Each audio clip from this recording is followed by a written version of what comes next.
Salut les amis. Ben voilà, évidemment, comme promis, changement de décor. Je suis pas certain que celui-là soit beaucoup plus luxuriant que le précédent. Edison est toujours là, hein mon chéri, toujours avec son papa. On va reprendre le cours normal de Pierrot le foot avec mes pronos exceptionnels, légendaires. Pas si mal la semaine dernière, 5 sur 9.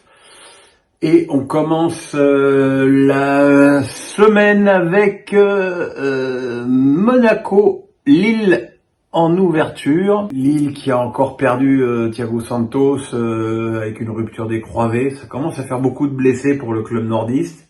Monaco me semble plus performant à l'extérieur qu'au stade Louis II. Mais je pense malgré tout que Monaco devrait s'imposer. Samedi à 17h, derby breton entre Brest et Rennes. Brest qui va mieux, notamment à domicile, au stade Francis Leblay.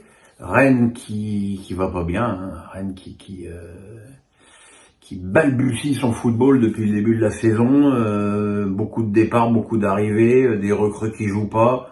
Stéphane probablement de plus en plus menacé. Il faudrait que les Rennais réagissent.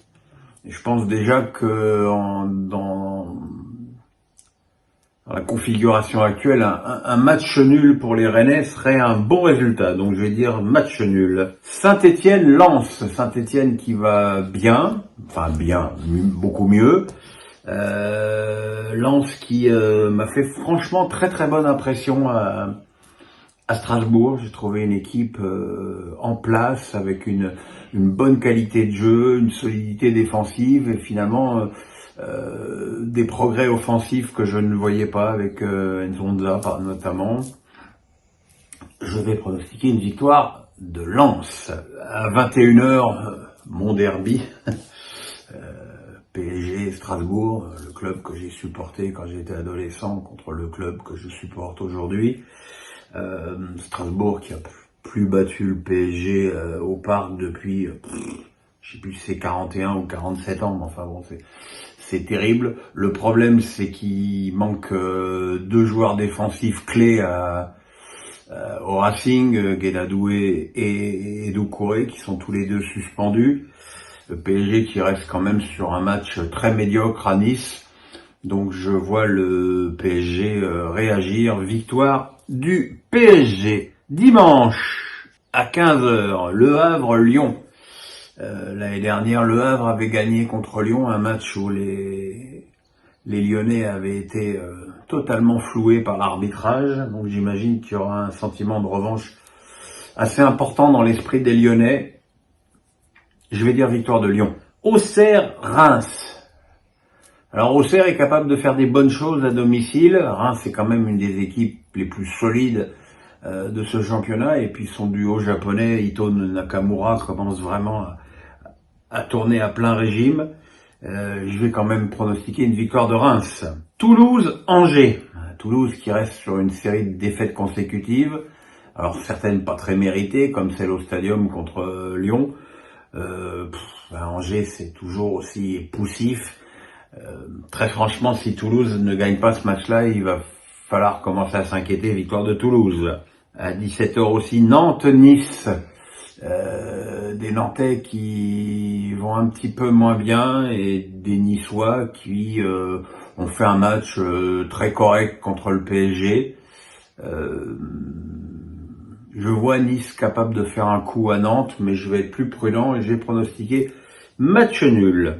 Et puis à 20h45, Montpellier-Marseille. Alors on va se demander pourquoi ce match-là en prime time. C'est aussi parce que toutes les équipes qui sont en Ligue des Champions doivent jouer avant le dimanche.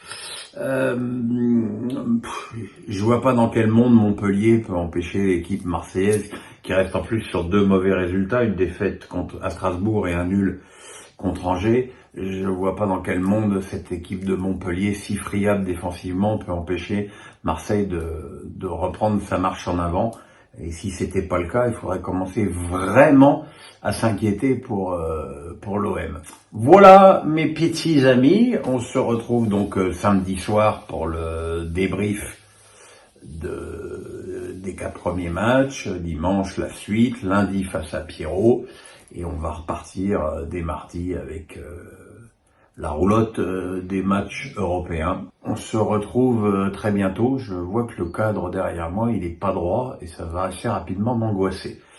Mais bon, je suis pas chez moi, mais enfin, je vais quand même tenter de le redresser. Voilà, le pouce, la cloche, on s'abonne, portez-vous bien et à très vite.